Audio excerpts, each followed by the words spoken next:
Shalom untuk kita semua.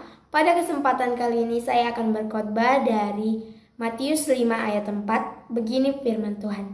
Berbahagialah orang yang berduka cita, karena mereka akan dihibur. Berbahagia tapi duka cita, kayak gak mungkin kan? Tapi pasti kebanyakan dari teman-teman ketika mendengar ayat ini kayak berpikir, bagaimana kita berduka cita tapi bisa nanti berbahagia. Nah, di Malaysia ada yang namanya museum yang bernama Upside Down. Nah, ketika kita masuk ke museum ini, kita akan merasakan bagaimana kita seakan-akan di dunia terbalik. Nah, rasanya ketika kita membaca ini, Tuhan ingin kita masuk ke dalam museum itu untuk merasakan ketika kita berduka cita, kita juga bisa berbahagia. Tapi duka cita yang diajarkan Tuhan Yesus kepada kita bukan dalam arti kita kehilangan seseorang, atau kita kehilangan harta kita, atau banyak masalah yang terjadi dalam kita, bukan. Tapi duka cita yang diajarkan Tuhan ini adalah ratapan atau penyesalan akan dosa-dosa kita, yang dimana duka cita ini bersumber dari kehancuran hati seseorang yang miskin akan imannya. Ketika kita menyerahkan diri, kita menangis ke hadapan Tuhan atas kesalahan yang kita perbuat, kita mengakuinya. Nah, disitulah yang dinamakan duka cita dalam arti hal ini. Dan kita dihibur. Bagaimana kita dihibur? Dihibur juga bukan berarti kita lagi putus, tiba-tiba datang orang kayak jangan nangis, bukan gitu. Atau kita kehilangan uang, diberi uang langsung segepok atau hujan uang gitu, bukan. Tapi kita dihibur dalam arti kita diselamatkan oleh Tuhan, kita diampuni atas setiap pelanggaran kita, sehingga kita dapat menjadi anak-anak Tuhan.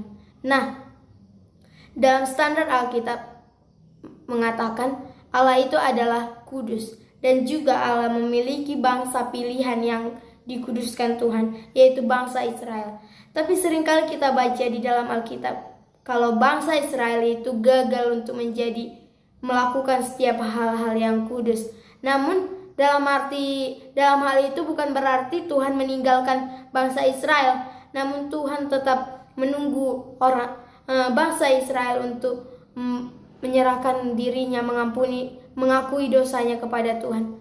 Dan banyak sekali manusia yang melakukan pelanggaran dosa sehingga membuat hati Tuhan kecewa. Tapi Tuhan gak pernah meninggalkan kita. Bahkan ketika Tuhan tahu anak-anaknya berbuat dosa, Dia datang sendiri untuk disalibkan untuk mengampuni dosa kita, menghapus dosa-dosa kita. Dan ketika Tuhan disalibkan, Tuhan mendapatkan kemenangan.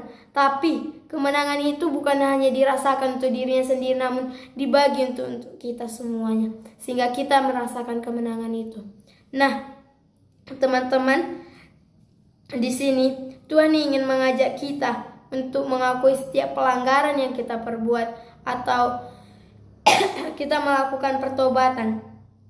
Ketika kita telah melakukan itu, maka tetapkanlah di dalam dirimu untuk tidak mengulanginya lagi. Jangan pertobatan itu menjadi hal yang udah aku bilang pun udah minta maaf aku, tapi dilakukan lagi. Maaf, kita minta maaf lagi sama Tuhan, tapi kalau bisa kita mengusahakan untuk tidak berbuatnya lagi. Nah, di sini kita diberikan berita anugerah dari Tuhan yang tertulis dari 1 Yohanes 1 ayat 9. Begini firman Tuhan. Jika kita mengaku dosa kita, maka Ia akan setia dan adil, sehingga Ia akan mengampuni segala dosa kita dan menyucikan kita dari segala kejahatan. Nah, ketika kita mengakui dosa kita, Tuhan akan berkata, berbahagialah anakku, karena dosamu telah diampuni. Demikianlah khotbah yang saya sampaikan. Biarlah kebenaran firman Tuhan ini tidak kita dengarkan saja, namun dapat kita lakukan di setiap kehidupan kita. Puji Tuhan, haleluya, amin.